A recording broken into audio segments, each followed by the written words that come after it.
बांधवांनो नमस्कार. आज आपण गुरु रविदासांच्या संदर्भामध्ये विचार करणार आहोत.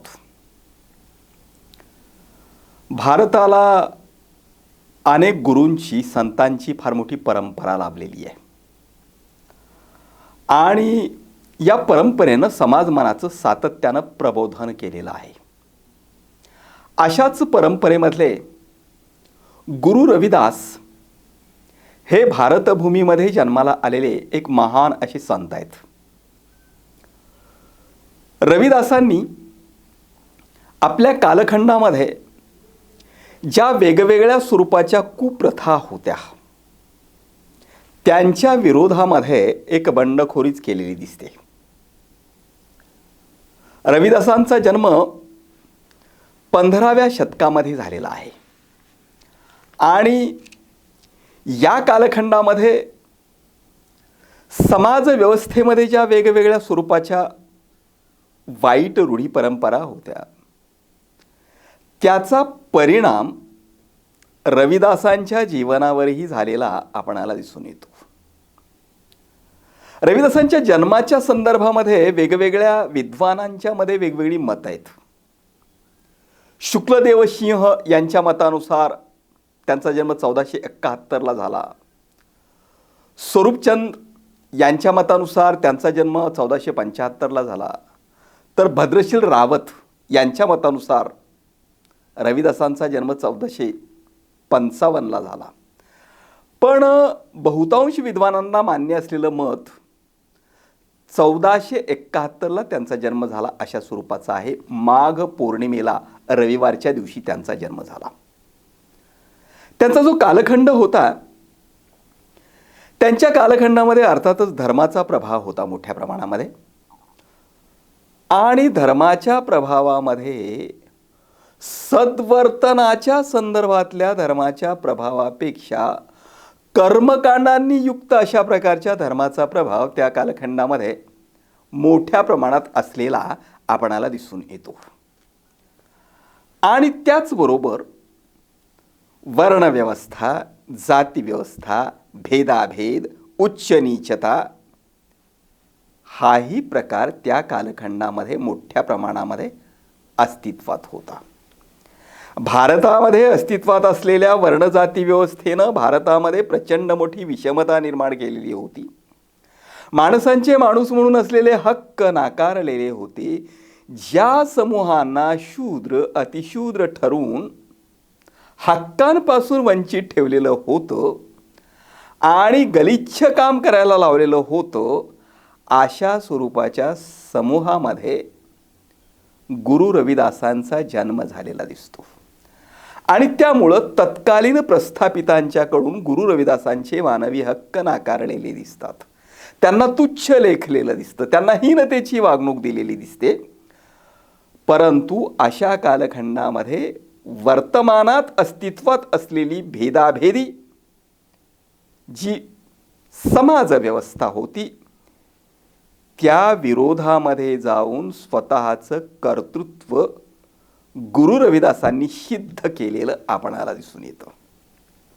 आपल्याला गुरु रविदासांनी जी साहित्य निर्मिती केली त्या साहित्य निर्मितीमध्ये कोणत्या स्वरूपाच्या सामाजिक जाणीवा त्या साहित्यातून प्रकट झालेल्या आहेत याचा विचार प्रामुख्यानं आपणाला आज करायचा आहे.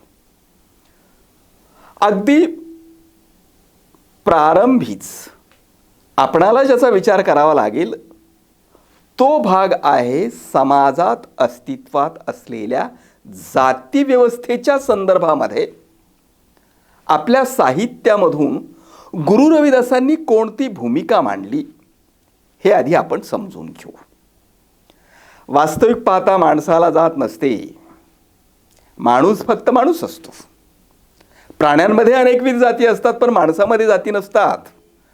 पण तरीही इथल्या वर्णजाती व्यवस्थेनं माणसामध्ये जाती असतात अशा प्रकारची भूमिका घेऊन माणसांची अनेक तुकड्यांच्यामध्ये विभागणी केली होती आणि जातीच्या नावाने हक्कांचीही विभागणी केलेली होती. समाजातील अल्पजनांना सर्व काही हक्क दिले गेले होते आणि बहुसंख्य लोकांना शूद्र अतिशूद्र ठरवून इथल्या व्यवस्थेमध्ये माणसांचे हक्क नाकारलेले होते. विशेषतः ज्ञानप्राप्तीचा हक्क, अध्यात्माच्या क्षेत्रामध्ये श्रेष्ठ स्थान प्राप्त करण्याचा हक्क, समाजव्यवस्थेमध्ये प्रतिष्ठेनं वावरण्याचा हक्क, ज्ञानाचा हक्क, हे सगळे हक्क इथल्या वर्णव्यवस्थेनं नाकारलेले होते आणि त्यामुळं शूद्रादी अतिशूद्र ठरवलेले लोक हीन दीन दरिद्री राहिलेले होते. अशाच समूहामध्ये ज्या रविदासांचा जन्म झाला त्या रविदासांनी स्वतःच्या बौद्धिक सामर्थ्याच्या आधारे समाजामध्ये अस्तित्वात असलेल्या या प्रथेच्या विरुद्ध बंडखोरी केलेली दिसते. ही बंडखोरी यासाठी त्यांनी केलेली दिसते की रविदास हे संत सत्याचा स्वीकार करणारे होते.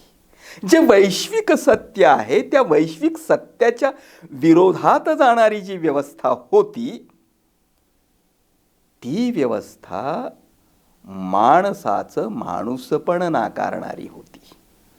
माणसाच्या विकासाच्या आड अनेक प्रकारच्या गोष्टी निर्माण करणारी अशा प्रकारची ती व्यवस्था होती.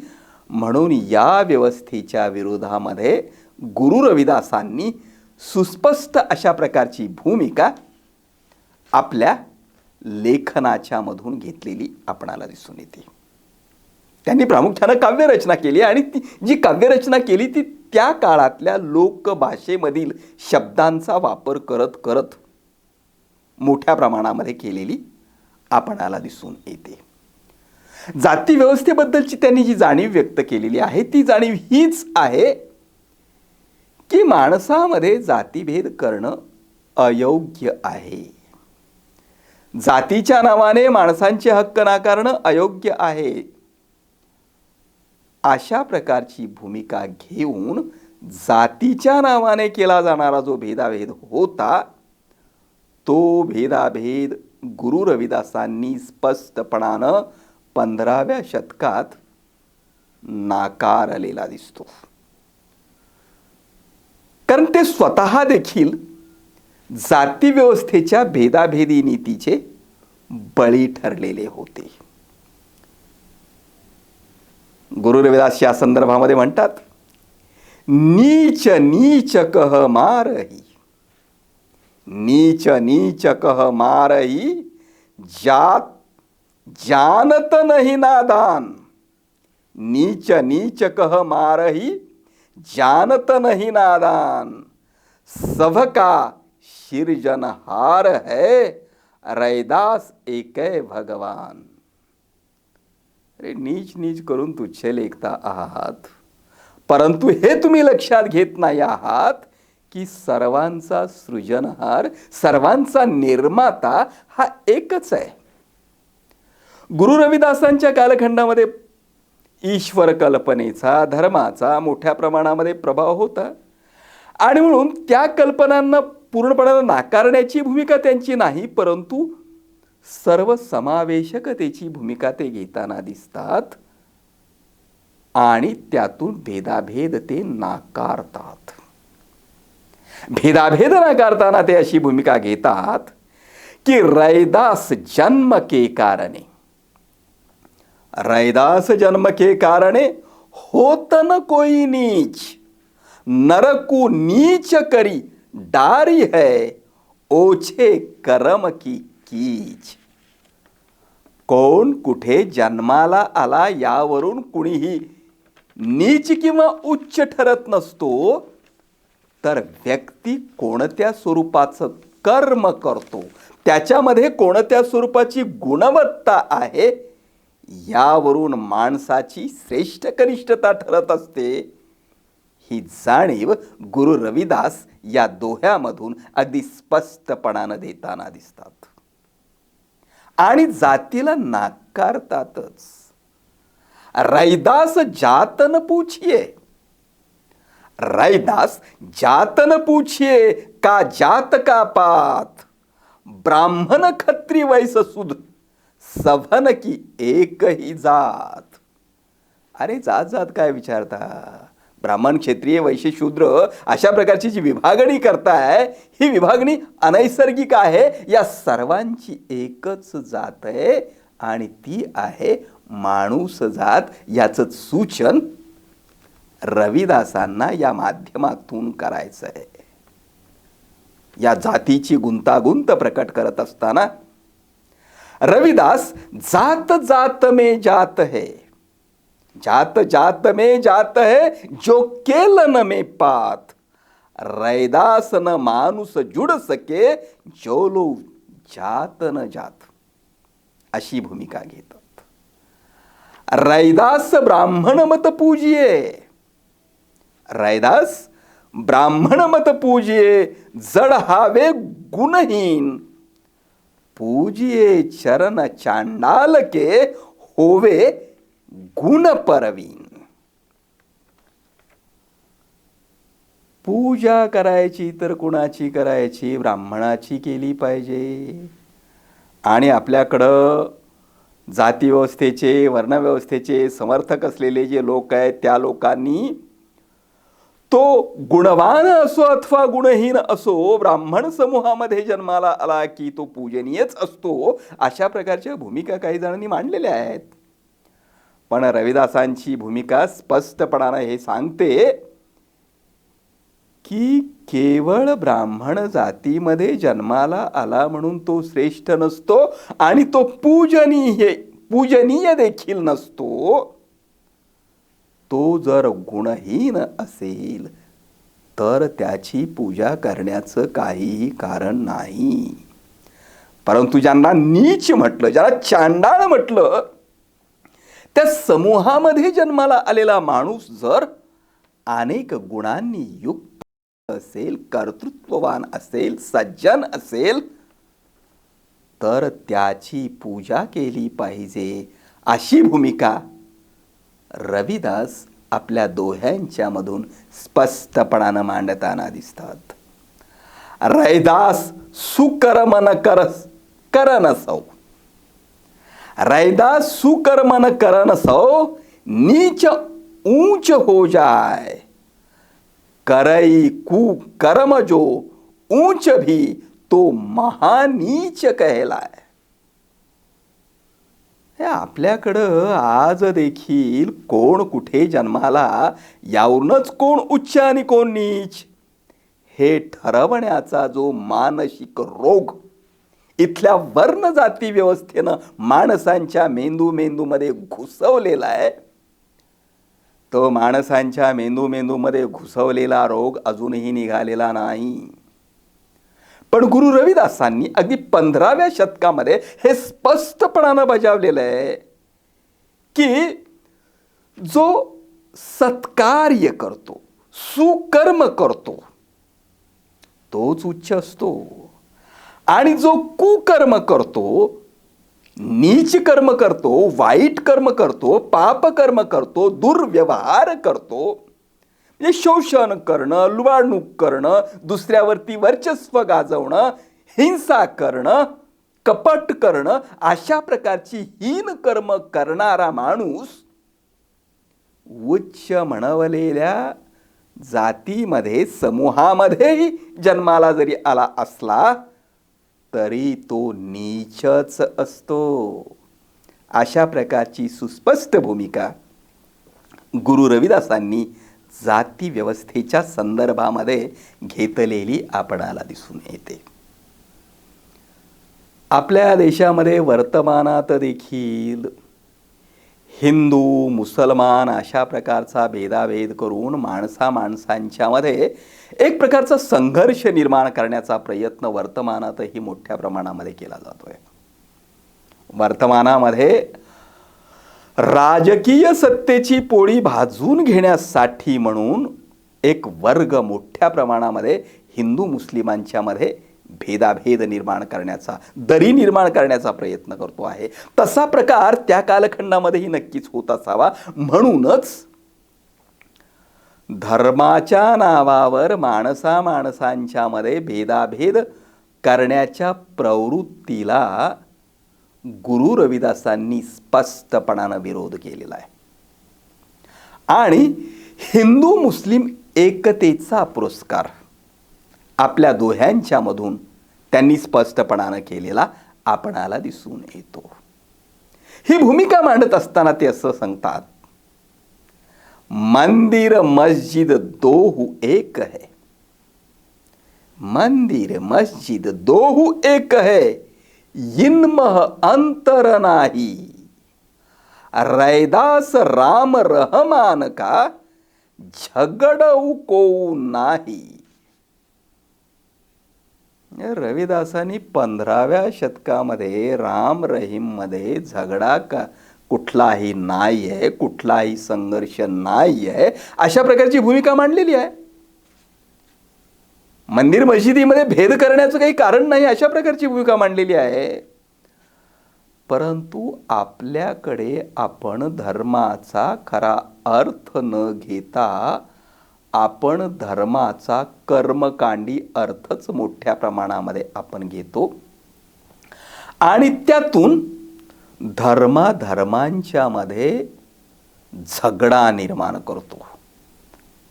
असा झगडा निर्माण करणं योग्य नाही, अशी भूमिका आपल्या दोह्यांच्या द्वारे गुरु रविदास स्पष्टपणानं मांडताना दिसतात आणि हिंदू मुस्लिम एकतेची भूमिका घेतात. मुसलमान सो दोसती, मुसलमान सो दोसती, हिंदू अनसो कर प्रीत.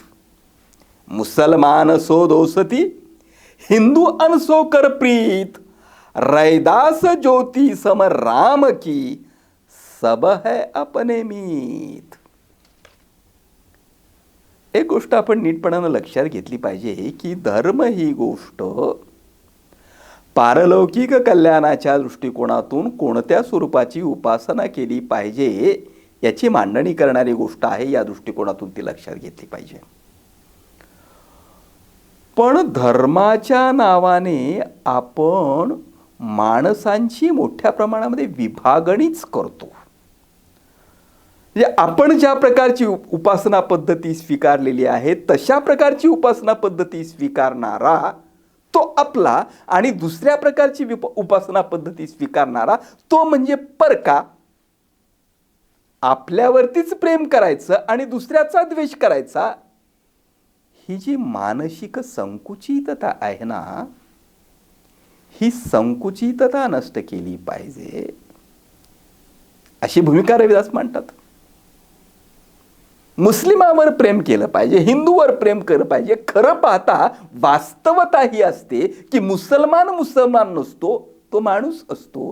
हिंदू नसतो, तो माणूस असतो. मुसलमान हिंदू अशा प्रकारची कवच, अशा प्रकारचे बुरखे हेच जेव्हा गडद होतात तेव्हा नैसर्गिक सत्य आहे, जे मूलभूत सत्य आहे, त्या सत्याचा माणसाला विसर पडतो. मूलभूत सत्य काय आहे? मुसलमान माणूस असतो, हिंदूही माणूस असतो.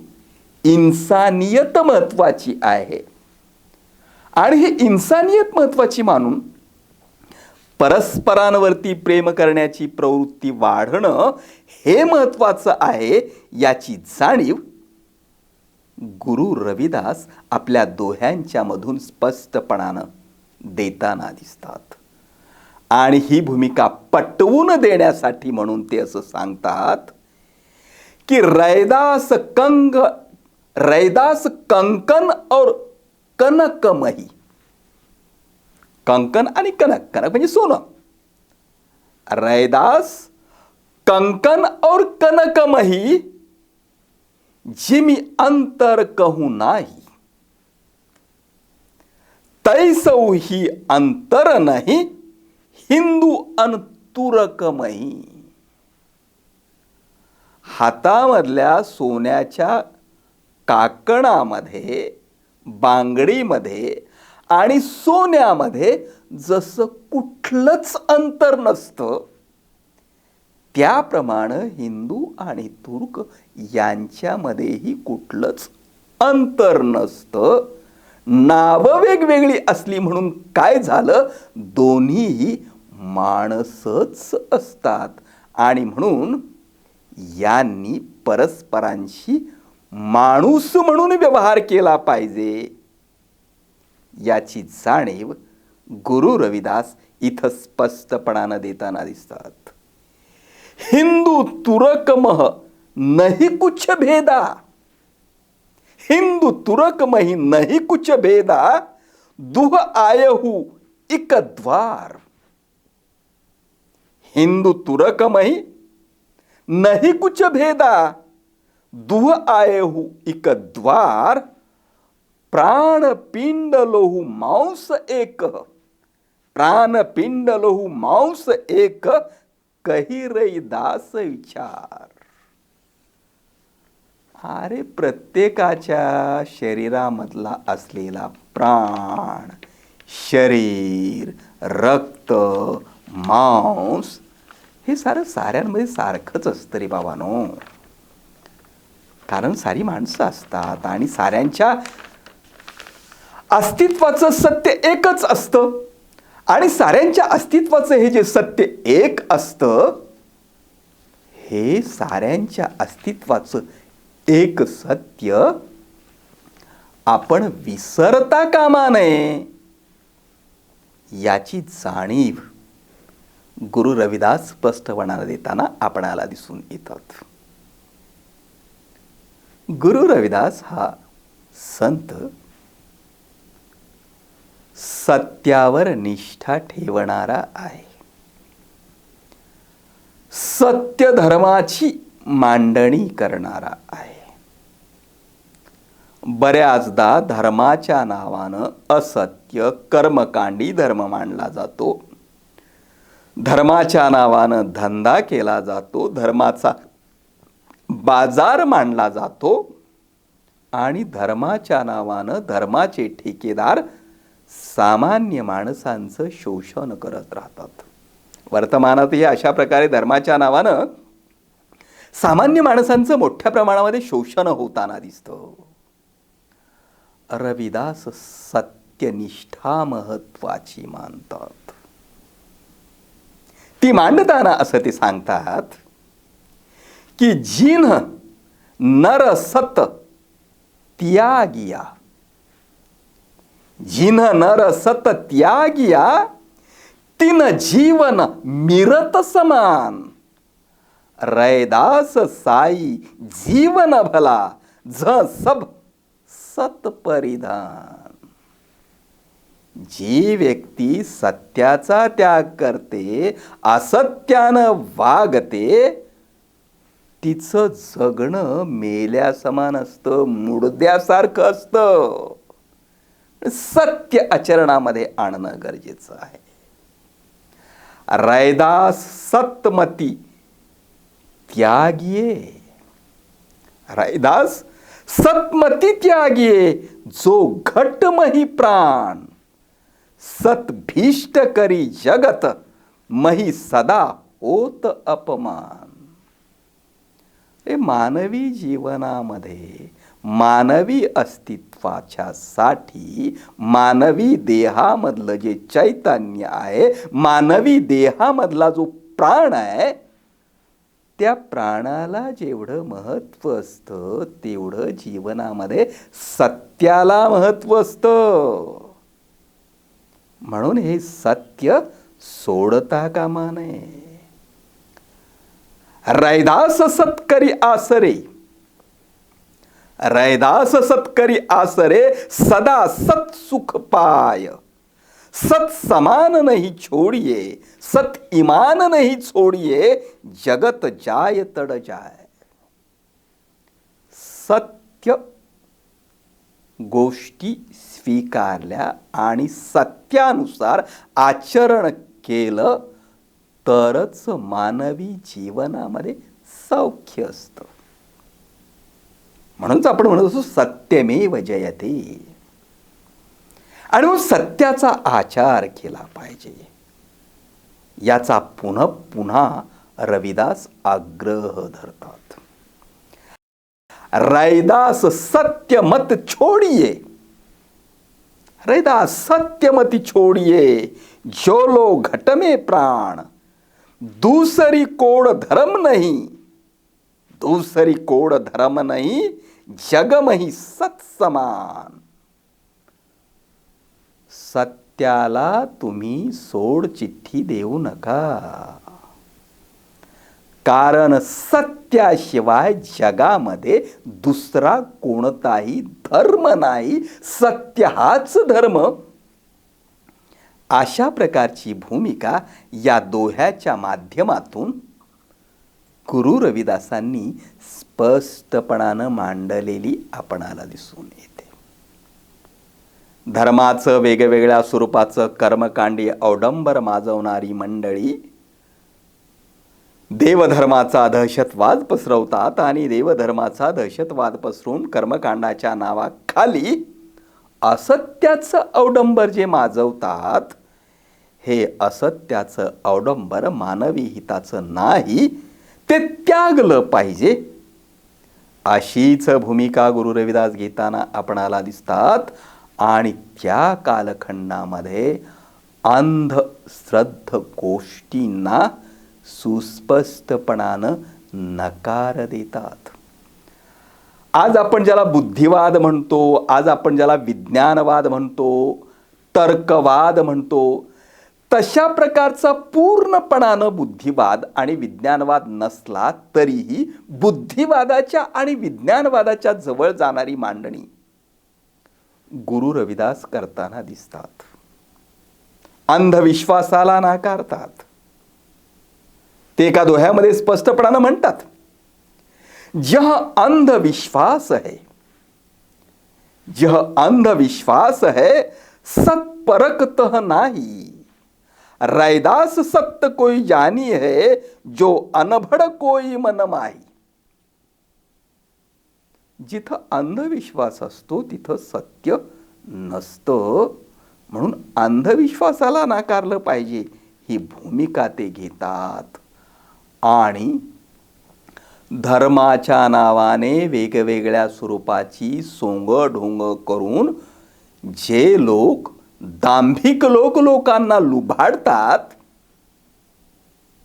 अशा लुबाडणुकीच्या विरोधात गुरु रविदासांनी स्पष्टपणानं भूमिका घेतलेली आपणाला दिसून येते. एका दोह्यामध्ये ते म्हणतात, माथे तिलक हात जपमाला, माथे तिलक हात जपमाला, जग ठगने कुस्वांग बनाया. जगाला ठकवण्यासाठी तुम्ही एक सोंग निर्माण केलेला आहे असं स्पष्टपणानं ते सांगतात. आणि तीर्थयात्रांना महत्त्व देणं, मंदिर मशिदीमध्येच काहीतरी असतं असं मानणं आणि त्यालाच अतिरेकी महत्त्व देणं, या गोष्टींना देखील गुरु रविदास स्पष्टपणानं विरोध करताना दिसतात. का मथुरा का द्वारिका, का मथुरा का द्वारिका, का काशी हरिद्वार, रैदास खोजा दिल अपना, तळ मिलिया दिलदार. अरे काशी, मथुरा, द्वारका वेगवेगळ्या स्वरूपाची तीर्थस्थानं, त्या तीर्थस्थानामध्येच तुम्ही पाहण्यापेक्षा माणसाचं हृदय महत्वाचं आहे आणि माणसाच्या हृदयांना जपणं, हृदयात मिसळणं हे महत्वाचं आहे. ही जाणीव गुरु रविदास या माध्यमातून देताना आपणाला दिसून येतात. त्यांचेच समकालीन संत अशा तीर्थयात्रांना महत्त्व देण्यापेक्षा माणसाला महत्त्व दिलं पाहिजे अशा प्रकारची भूमिका संत कबीरांनी सुद्धा मांडलेली आहे. हे आपल्याला माहीत आहे सर्वांना. जतरा में फतरा बिठाया, तीर्थ बनाया पाणी, दुनिया भई दिवानी, पैसों की धूलदानी. केवळ महाराष्ट्रातील संत तुकाराम सुद्धा तीर्थी धोंडा पाणी, देव रोकडा सज्जनी. किंवा त्यांनी जे का रंजले गांजले, त्याशी म्हणे जो आपुले, तोची साधू ओळखावा, देव तेथेची जाणावा. अशा प्रकारची भूमिका जी संत तुकारामांनी घेतलेली आहे. तशाच स्वरूपाची भूमिका गुरु रविदास सुद्धा माणसाचं काळीज महत्वाचं, माणसाचं हृदय महत्वाचं, माणसाच्या मनाचा हृदयाचा विचार करणं महत्वाचं, अशा प्रकारची भूमिका त्यांनी मांडलेली आपणाला दिसून येते. जवळजवळ प्रत्येकच संत काही मूल्यांचा पुरस्कार करणारा असतो. रविदासांनी आपल्या जीवनामध्ये काही मूल्यांचाच पुरस्कार केलेला आहे. मानवी मूल्यांचा पुरस्कार केलेला आहे, भूतदयेचा पुरस्कार केलेला आहे. अहिंसा हे तत्व मानवी जीवनामध्ये अत्यंत महत्वाचं असतं आणि म्हणून त्यांच्या सामाजिक जाणीवेमध्ये अहिंसा या तत्वालाही अत्यंत महत्वाचं स्थान असल्याचं आपणाला दिसून येतं. ते एका दोह्यामध्ये म्हणतात, प्राणी बध नहीं कीजिएही, प्राणी बध नहीं कीजिएही, जीवन ब्रह्म समान, रैदास पापन छूटही, करोर गडन कटिदान. म्हणजे सारं विश्वच ब्रह्मसमान मानलं पाहिजे म्हणून आपण प्राण्यांचा वध करता कामा नये अशा प्रकारची भूमिका ते घेतात. रैदास जीव मती मारही, रैदास जीव मती मारही, इक साहिब सब माई, सबमह एकड़ आत्मा दूसरह कोऊ नाही. अरे सर्वांमध्ये सारखाच आत्मा आहे, दुसरं काहीही नसतं, म्हणून तुम्ही जीवहिंसा करणं योग्य नाही अशीच भूमिका गुरु रविदास स्पष्टपणानं घेताना आपणाला दिसून येतात. त्यांनी कर्माला महत्त्व दिलेलं आहे. कर्मकांडापेक्षा, धार्मिक अवडंबर माजवण्यापेक्षा गुरु रविदास कर्मकांडाला महत्त्व न देता कर्म करण्याला, निर्माणक्षम कर्म करण्याला महत्त्व देतात. धर्म हेत ही कीजिए, धर्म हेत ही कीजिए, सो बरसलो कार, रैदास कर्म ही धर्म है, रैदास कर्म ही धर्म है, फान मह नहीं अधिकार, फल मह नहीं अधिकार. अशा प्रकारची भूमिका घेतात. कर्म करणं यामध्येच धर्म आहे. रैदास मनुष्य कर धर्म है, कर्म कर ही दिन रात, कर्म कर ही दिन रात, कर्म फल पावना नहीं कहू के साथ. त्यांची भूमिका निष्काम कर्म केलं पाहिजे अशा स्वरूपाची भूमिका त्यांनी आपल्या वेगवेगळ्या दोह्यांच्या मधून मांडलेली आपणाला दिसून येते. रैदास श्रम करी खाई, रैदास श्रम करी खाई, जो लो पार बसाय, नेक कमाई जौ करई, नेक कमाई जौ करई, कबहुन निहफल जाय. जीवनामध्ये जी काही कमाई करायची आहे ती कमाई तुम्ही नेक कमाई केली पाहिजे, कष्ट करून कमाई केली पाहिजे अशा स्वरूपाची भूमिका ते स्पष्टपणानं मांडताना आपणाला दिसून येतात. ही जी भूमिका गुरु रविदासांनी मांडलेली आहे या भूमिकेमध्ये पूर्वीच्या कालखंडामध्ये तथागत बुद्धांनी जे अष्टांग मार्ग सांगितलेले आहेत त्या अष्टांग मार्गामधील सम्यक कर्मांत हा जो महत्त्वपूर्ण अशा प्रकारचा मार्ग आहे त्या मार्गाचाच प्रभाव गुरु रविदासांच्या या मांडणीवरती असलेला आपणाला दिसून येतो. आणि ही मांडणी करून त्यांनी समाजाला सत्कार्य करण्याच्या दिशेने आपण वाटचाल केली पाहिजे अशा प्रकारचा बोध केलेला दिसून येतो. सदाचार आपण केला पाहिजे, शीलाचं रक्षण केलं पाहिजे. शील संतोष सदाचार है, शील संतोष सदाचार है, जिनके ही आधार रैदास भये वे देवता, जिन त्यागे पंचविकार. आपल्याकडील आध्यात्मिक परंपरेमध्ये माणसानं स्वतःच्या व्यक्तिमत्वामध्ये, स्वतःच्या मनामध्ये असलेले जे वेगवेगळ्या स्वरूपाचे विकार आहेत, त्या विकारांचा त्याग केला पाहिजे, अशा प्रकारची भूमिका बहुतांश परंपरामध्ये मांडलेली आपणाला दिसते. बुद्ध परंपरेनं याला सर्वाधिक महत्त्व दिलेलं दिसतं. मनाच्या शुद्धतेला महत्त्व दिलेलं दिसतं. आणि मनाच्या शुद्धतेला तथागत बुद्धांनी जे महत्त्व दिलेलं आहे ते महत्त्व अत्यंत लक्षणीय अशा स्वरूपाचं आहे. आणि हे आपण लक्षात घेतलं पाहिजे की माणसाच्या जीवनामध्ये माणसाचं मन कसं आहे हाच भाग महत्त्वाचा असतो.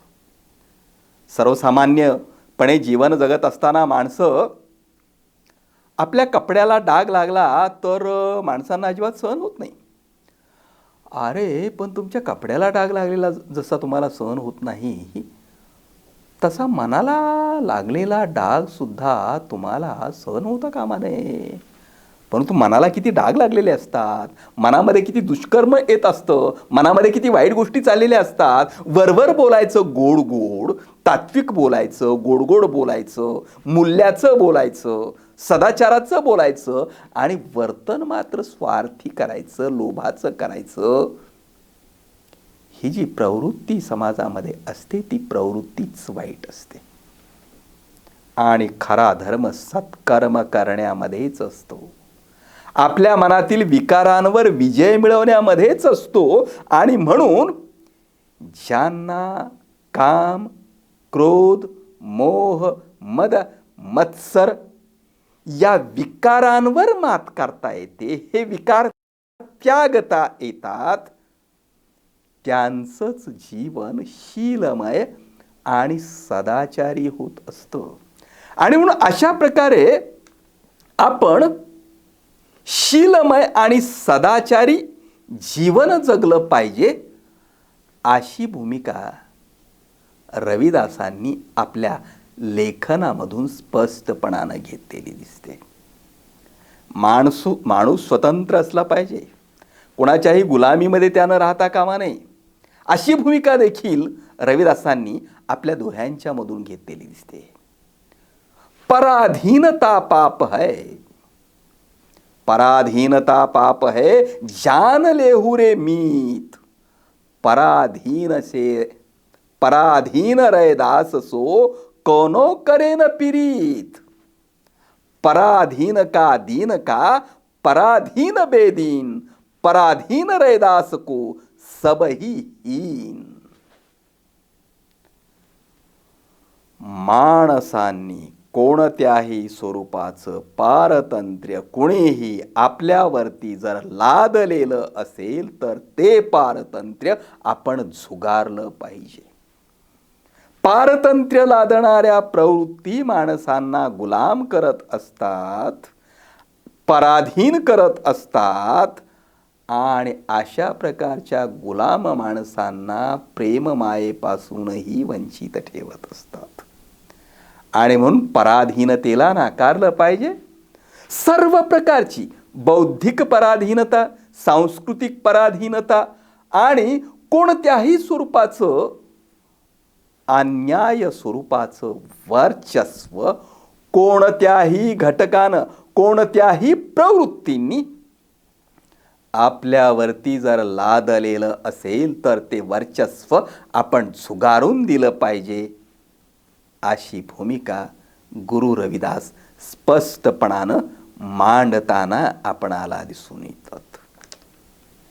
गुरु रविदासांच्या दोह्यांच्या मध्ये व्यसनाधीनतेला देखील सुस्पष्टपणानं विरोध केलेला दिसतो. एका दोह्यामध्ये ते म्हणतात, रैदास मदिरा का पिय, रैदास मदिरा का पिय, जऊ चढ़ी चढ़ी उतराय, नाऊ महारस पीज्य, जऊ चढ़ी न उतराय, भांग तंबाकू अमल छोतरा, भांग तंबाकू अमल छोतरा, जऊ जन पिय पिलाय, नाऊ रसायन रैदास पिय, जिनक अरु नह सुहाय. गुरु रविदास हे भक्ती चळवळीमधलेच एक संत होते. कर्मकांडापेक्षा नामस्मरण महत्वाचं, भक्ती महत्वाची, अशा प्रकारची भूमिका त्यांच्या अनेक दोह्यांमधून समोर आलेली आपणाला दिसून येते. मदिरा पिणं, तंबाखू, त्याचबरोबर अंमली गोष्टीचं सेवन करणं आणि त्याच्या नशेमध्ये राहणं हे अत्यंत हानिकारक आहे. त्याऐवजी आपण नामस्मरणामध्ये, नामस्मरणाच्या रसामध्ये मग्न झालं तर ते अधिक चांगलं. अशा स्वरूपाची भूमिका गुरु रविदास मांडताना आपणाला दिसून येतात. आणि मनाच्या निर्मलतेला ते महत्त्व देतात. मनाची निर्मलता ही नेहमीच महत्त्वाची असते. आणि म्हणून मनाची निर्मलता मांडत असताना, मनाच्या निर्मलतेचं महत्त्व मांडत असताना, मनही पूजा, मनही धूप, मनही सेव, सहज स्वरूप. अरे मनाची शुद्धता राखणं, मन निर्मळ ठेवणं, दोषरहित ठेवणं, विकाररहित ठेवणं, मनाची सर्व प्रकारची दुष्प्रवृत्तीची, दुर्विचाराची, मनाची मलिनता नष्ट करणं हेच महत्त्वाचं असतं.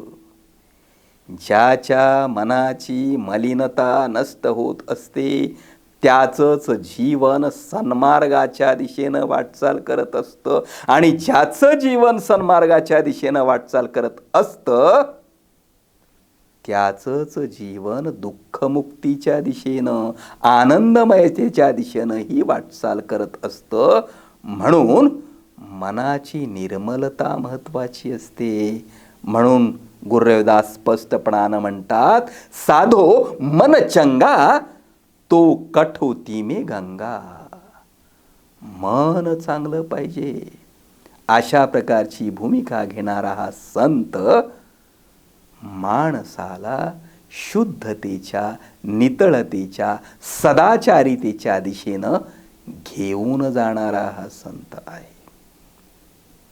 मानवी जीवनामधलं दुःख संपलं पाहिजे.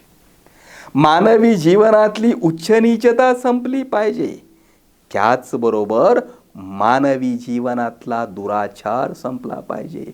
मानवी जीवनामध्ये ऐतखाऊ लोकांकडून होणारं शोषण संपलं पाहिजे. अशा प्रकारची भूमिका देखील गुरु रविदासांनी स्पष्टपणानं घेतलेली आपणाला दिसून येते. आणि अशा प्रकारची भूमिका घेऊन मानवी जीवनामध्ये सुख शांती निर्माण झाली पाहिजे. आणि तशा प्रकारचं एक स्वप्न रविदासांनी पाहिलेलं आपणाला दिसून येतं.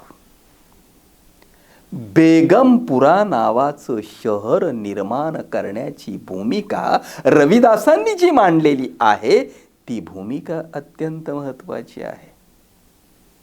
मानवी जीवनामध्ये प्रचंड मोठं दुःख आहे, शोषण आहे, अत्याचार आहे.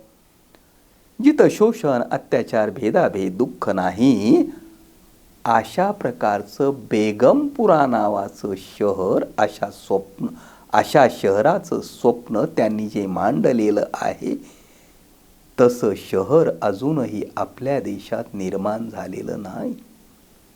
परंतु गुरुजींचा हा जो उपदेश आहे, हा उपदेश जर अंगीकारला आणि त्या उपदेशानुसार देशामध्ये वाटचाल करण्याची भूमिका जर आपण घेतली, तर अशा प्रकारचं बेगमपूर समग्र देशाचंच नव्हे तर संपूर्ण जगाचं आपणाला निर्माण करता येऊ शकतं. राज्य व्यवस्थेच्या संदर्भामध्ये देखील गुरु रविदासांनी महत्त्वपूर्ण अशा प्रकारचं भाष्य केलेलं आहे. जे भाष्य वर्तमानातील राज्यकर्त्यांना देखील महत्त्वपूर्ण अशा प्रकारच्या दिशा देणारं आहे, असं आपणाला स्पष्टपणानं म्हणता येऊ शकतं. एका समतावादी शोषणविरहित कल्याणकारी राज्याचं स्वप्नच गुरु रविदासांनी आपल्या एका दोह्यामधून पाहिलेलं आहे. ऐसा चाहूं राजमय, ऐसा चाहूं राजमय, मिलय सबन को अन्न, ऐसा चाहूं राजमय मिलय सबन को अन्न, छोट बड़ो सब सम बसई, छोट बड़ो सब सम बसई, रहे रैदास प्रसन्न. अशा प्रकारच्या राज्याचं रविदास स्वप्न पाहतात की ज्या राज्यामध्ये सर्व लोकांच्या अन्न वस्त्र निवाऱ्याच्या आणि त्याला पूरक असंही म्हणू आपण की आरोग्य उत्तम शिक्षणाच्या मूलभूत गरजा जिथे सर्वांच्या सन्मानानं भागतात, अशा प्रकारचं राज्य निर्माण केलं पाहिजे ही भूमिका ते मांडतात. अशा राज्याचं स्वप्न पाहतात आणि अशा प्रकारचं राज्य निर्माण झालं जिथं छोटा बडा उच्च नीच असा कोणताही भेदाभेद नाही, अशा स्वरूपाचं राज्य जिथे असेल तिथे रविदास प्रसन्न राहील, अशा प्रकारची भूमिका ते घेताना दिसतात. आणि अशा प्रकारचं राज्य जर निर्माण व्हायचं असेल तर प्रस्थापितांनी त्यागाची भूमिका घेतली पाहिजे. शोषण करण्याची प्रवृत्ती संपवली पाहिजे आणि सर्वांना सर्वांच्या कामाचा योग्य तो मोबदला दिला गेला पाहिजे. अशी स्थिती जिथे असते तिथेच समतावादी राज्य निर्माण होऊ शकतं. त्याग हे मूल्य महत्वाचं आहे. हे त्यागाचं मूल्य विशेषतः प्रस्थापितांनी अंगीकारलं पाहिजे. त्यागाच्या मूल्याबद्दल रविदासांनी मांडलेलं आहे, मैं रुखी सुखी खाऊं औरन की भूख मिटाऊं, मैं रुखी सुखी खाऊं औरन की भूख मिटाऊं, कोई परे ना दुख का पासा, कोई परे ना दुख का पासा, सब ही सुखी रहई रहिदासा. रविदास यांची ही जी भूमिका आहे की इतर माणसं दुःखी असताना आपण सुखचैनीमध्ये भोगवादामध्ये लोळत राहणं हे अत्यंत वाईट आहे, याची जाणीव ते देतात. वर्तमानामध्ये आज भांडवलशाही मोठ्या प्रमाणामध्ये वाढते आहे. गरीब अधिक गरीब होतो आहे, श्रीमंत मोठ्या प्रमाणामध्ये श्रीमंत होतो आहे आणि तशाच प्रकारची धोरणं मोठ्या प्रमाणात राबवली जातात. आपण भारताच्या संदर्भामध्ये अशी भूमिका घेत असतो की सारे भारतीय माझे बांधव आहेत, माझ्या देशावर माझे प्रेम आहे.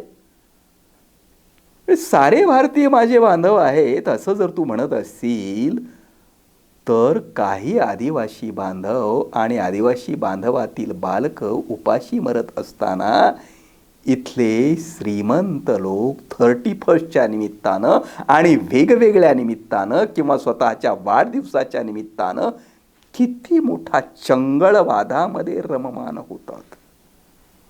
अरे एकीकडं भुके कंगाल स्थिती असताना एकीकडं अन्न वस्त्र निवाऱ्याच्या गरजा बहुतांश लोकांच्या भागलेल्या नसताना साधं पिण्याचं शुद्ध पाणी जिथल्या बहुतांश लोकांना अजूनही मिळत नाही, तिथल्या भांडवलदारांना, तिथल्या श्रीमंतांना शरम वाटली पाहिजे चैनखोरी म्हणजे पैसा खर्च करण्याची. पण अशी शरम वर्तमानातल्या लोकांना वाटत नाहीये. आणि अशा प्रकारचे हे धनदांडगे लोक स्वतःला पुन्हा श्रद्धाळू म्हणवत असतात, धार्मिक म्हणवत असतात.